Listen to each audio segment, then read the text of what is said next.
दोस्तों नमस्कार। आपको ये बताने जा रहा हूँ इस वीडियो में कि हमारे देश में उपराष्ट्रपति के लिए अब चुनाव होने जा रहा है और इस चुनाव में एनडीए और इंडी गठबंधन दोनों ने अपने प्रत्याशियों के लिए नाम की घोषणा कर दी है। एनडीए ने महाराष्ट्र के जो राज्यपाल हैं वर्तमान में सीपी राधाकृष्णन को, जो कि तमिल ओबीसी समाज से आते हैं, उनको अपना कैंडिडेट बनाया है। वहीं इंडी गठबंधन जो कि जानता है कि उनके पास बहुमत नहीं है, लेकिन विरोध के लिए विरोध करना है और इसीलिए उन्होंने उपराष्ट्रपति पद के लिए सुप्रीम कोर्ट के पूर्व जज पी सुदर्शन रेड्डी को अपना प्रत्याशी बनाया है। और जैसे ही नाम की घोषणा हुई, उस सवाल तो ये था, इन्होंने सोचा कि भाई दक्षिण से तमिलनाडु से अगर कोई नाम आ रहा है तो हम भी उसका काउंटर करें और उसी क्षेत्र से उसका नाम लाएंगे तो शायद हमारा प्रत्याशी उपराष्ट्रपति हो जाए। बौखलाहट है। उस बौखलाहट में ये भी भूल गए कि अभी तक मोदी सरकार को जिस नाम पर, जिस काम पर ये घेरते आए हैं,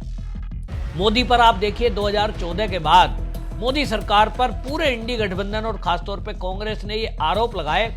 कि जब राम मंदिर का फैसला आना था उसमें किस तरह से दीपक मिश्रा के ऊपर दबाव बनाया गया। उनको ये कहा गया कि कपिल सिब्बल वकील थे, उन्हें कहा गया कि 14 के चुनाव के पहले राम मंदिर का फैसला नहीं आना चाहिए और दीपक मिश्रा को इस तरह से धमकाया गया कि हम महाभियोग ले आएंगे साहब, क्योंकि उन्होंने सुनवाई शुरू कर दी। अल्टीमेटली फैसला नहीं आया, लेकिन जब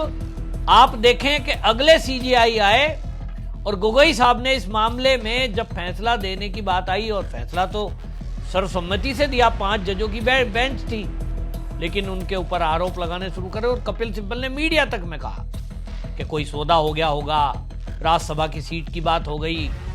और ऐसे आरोप लगाए जैसे कि मतलब ये पहली बार हो रहा है। जब से कांग्रेस की सरकारें रही हैं, ऐसे अनेक जज रहे हैं और ऐसे चुनाव आयुक्त भी रहे हैं जिनकी सीधी नियुक्ति कांग्रेस के आला कमान यानी प्रधानमंत्री या आप कहिए सोनिया गांधी, या तो उस समय जब इंदिरा गांधी थी तब उसी समय केवल उन्हीं के निर्णय थे। लेकिन आज मोदी सरकार जब 3 लोगों के पैनल को मिलकर के चुनाव कर रहे हैं, उसके बाद भी सवाल उठा रहे हैं। तो मुद्दा अब यह है कि उपराष्ट्रपति पद के लिए जिस बी सुदर्शन रेड्डी को इन्होंने इंडी गठबंधन ने अपना प्रत्याशी बनाया है, उसके ऊपर आरोप ये लग रहे हैं कि जब वो जज थे, जज रहते हुए उन्होंने कुछ ऐसे विवादित काम किए जिसके कारण भारतीय जनता पार्टी के नेता कह रहे हैं कि उनके ऊपर तो देश विरोधी एक्टिविटी करने का आशंका है, आरोप है। सर्वोच्च न्यायालय के पूर्व न्यायाधीश जो हैं, अब आप सोचें कि उन्होंने 3-4 ऐसे केस किए हैं जिसके कारण विवाद है, और उसमें एक बड़ा विवाद यह है कि अमेरिका की जो कंपनी थी और भोपाल गैस त्रासदी के लिए जो कंपनी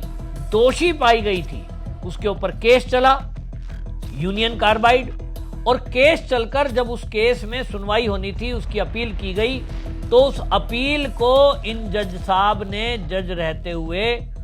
जब ये उस समय भोपाल गैस त्रासदी को मामले को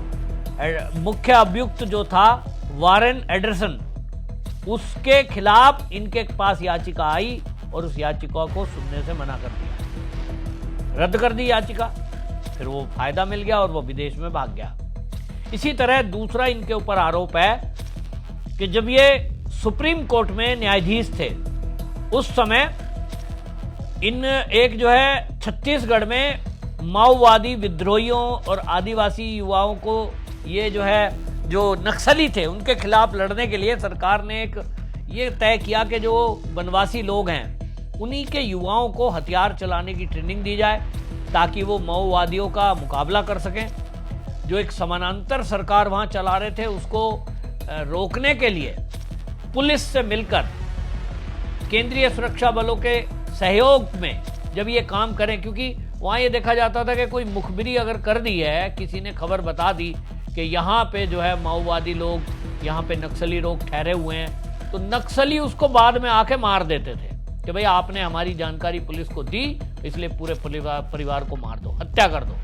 तो सब लोग डरे सहमे थे। तो वहाँ सरकार ने ये तय किया कि जो युवा हैं उनको हथियार दिए जाएंगे और उस हथियारों की ट्रेनिंग दी जाएगी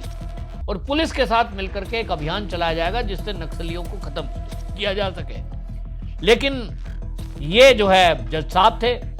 बी सुदर्शन रेड्डी, और इन्होंने वो जो अभियान था सलवा जुड़ुम उसको रद्द कर दिया और छत्तीसगढ़ सरकार को ये कहा कि ये आप नहीं कर सकते, इस तरह से आदिवासियों को आप हथियार नहीं दे सकते, उनको ट्रेनिंग क्यों दी जा रही है। और उसके कारण हुआ क्या कि जो नक्सली आप देखिए कि 90 के दशक में खत्म हो जाने चाहिए थे, हो जाते नहीं हुए। हालांकि अब अमित शाह ने घोषणा की है कि मार्च तक हम सभी को खत्म कर देंगे और एक बड़ा अभियान चल रहा है, लेकिन अब वही काम किया जा रहा है कि लोकल लोगों को सुविधाएं दी जा रही है, वहां इंफ्रास्ट्रक्चर तैयार किया जा रहा है और उन लोगों का सहयोग लिया जा रहा है। लेकिन आप सोचिए इन जज साहब ने रहते हुए ना तो वनवासियों की चिंता की, ना इस देश की सुरक्षा की चिंता की, और चिंता की किसकी? माओवादियों की। तो एक विवाद है भोपाल गैस त्रासदी का बताया, और एक और अभी का करंट का है कि कुछ लोगों ने मिलकर के इजराइल को भारत के हथियारों का निर्यात करने के बाद, अब आप देखिए इजराइल गाजा के साथ युद्ध चल रहा है, तो एक ग्रुप आप देख रहे होंगे और उसमें प्रियंका गांधी वाड्रा तो फिलिस्तीन का झंडा लगा हुआ बैग लेकर के संसद में गई थी। तो एक तुष्टीकरण के कारण ये कांग्रेसी और सारा इंडी गठबंधन दिखाना चाहता है कि हम गाजा के साथ हैं। ये भूल जाते हैं कि वहाँ के जो आतंकवादी हैं उन्होंने किस तरह से इजराइल की महिलाओं का, बच्चों का अपहरण किया और उनको जिंदा जलाया, उसकी चर्चा नहीं करते। तो इजराइल को जब हथियारों की जरूरत पड़ी है तो भारत उससे सौदा कर रहा था, और उस सौदे के विरोध में 25 लोगों ने बाकायदा इसके लिए याचिका दायर की सुप्रीम कोर्ट में, और राजनाथ सिंह इस सौदे को करने जा रहे थे। तो उस 25 में एक ये जज साहब भी थे जो रिटायर्ड जज हैं। अब आप सोचें कि किस तरह की मानसिकता रखने वाले ये लोग, और आज की डेट में अब इनको प्रत्याशी बनाया है। अगर खुदा ना खास्ता आप सोचिए कि ये उपराष्ट्रपति बन जाते हैं तो क्या ये भारतीय जनता पार्टी के किसी भी कार्यकर्ता की बात को सुनेंगे? क्या जो राज्यसभा है वो ठीक से चल पाएगी? और सोचिए एक उपराष्ट्रपति अगर इस पोस्ट पर बैठा है जो नक्सलियों को बचाव करता है, जो हमारे देश में भोपाल गैस त्रासदी हुई, इस तरह की घटनाओं को करने वाले जो कंपनी वाले हैं, मैं ये नहीं कहता हूं कि पैसे लेकर उनको बचाया, लेकिन चलिए उनके बचाव में अगर कुछ इस तरह के फैसले करता है जो देश विरोधी हैं। 5000 लोग मारे गए थे, सोचिए, और इनके मन में ये नहीं आया कि उस व्यक्ति को यहां से जाने नहीं देना है। कांग्रेस की सरकार थी और वो पूरी अलग से एक हिस्ट्री है कैसे कांग्रेस ने भोपाल गैस त्रासदी के लोगों को बचाया। लेकिन मुद्दा आज ये नहीं है, मुद्दा केवल ये है कि ऐसे विवादित व्यक्ति को ये प्रत्याशी बना रहे हैं, और अगर खुदा ना खास्ता ये उपराष्ट्रपति बन गए तो क्या करेंगे। इस पर अमित मालवीय बीजेपी के आईटी सेल के हेड है, उन्होंने एक्स पर पोस्ट किया है। उन्होंने लिखा कि सर्वोच्च न्यायालय के पूर्व न्यायाधीश बी सुदर्शन रेड्डी, जिन्हें अब भारतीय राष्ट्रीय कांग्रेस गठबंधन द्वारा उपराष्ट्रपति पद के लिए नामित किया जा रहा है, उस फैसले के लिए याद किया जाता है जिसने नक्सलवाद के खिलाफ भारत की लड़ाई को कमजोर किया। 5 जुलाई 2011 को न्यायमूर्ति रेड्डी ने सलवा जुड़ुम मामले को फैसला सुनाया, जिसमें छत्तीसगढ़ सरकार की माओवादी विद्रोही से लड़ाई के लिए आदिवासी युवाओं को हथियार बंद करने की नीति को रद्द कर दिया। यह फैसला दिल्ली विश्वविद्यालय की प्रोफेसर नंदनी सुंदर की याचिका पर आया, जिन पर लंबे समय से नक्सली समूह से निकटता का आरोप है, और बस्तर में एक हत्या की एफआईआर भी उनके नाम पे दर्ज है। अब आप सोचिए इस तरह के लोगों को मदद करने का काम इन्होंने किया, और आज जो है अमित मालवीय इसी को एक्स पर पोस्ट लिख रहे हैं कि भाई इस तरह के व्यक्ति को आपने अपना प्रत्याशी बनाया है। इसको लेकर शिवम त्यागी बीजेपी के प्रवक्ता हैं, उन्होंने भी एक वीडियो पोस्ट की है अपने एक्स हैंडल पर, और उन्होंने बताया कि जिस तरह से ये व्यक्ति है, इनको विवादित व्यक्ति को इन्होंने अपना प्रत्याशी बनाया है, ये अपने आप में बता रहा है कि कांग्रेस की मानसिकता किस टाइप की है। और आप सोचिए कि इस मानसिकता को लेकर के जो शिवम त्यागी है, उन्होंने भी लिखा कि भोपाल गैस कांड में रिव्यू पिटीशन खारिज करने वाले, नक्सलवाद को समाप्त करने वाले मूवमेंट सलवा जुड़ुम को खत्म करने वाले, इजराइल से भारत का हथियार ना ले, भारत पिटीशन साइन करने वाले, बी सुदर्शन रेड्डी को इंडी ने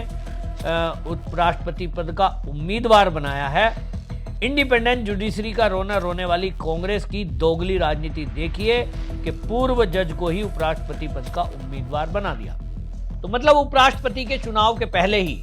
जो इंडी गठबंधन के प्रत्याशी हैं वो विवादों में आ गए हैं और अब देखना होगा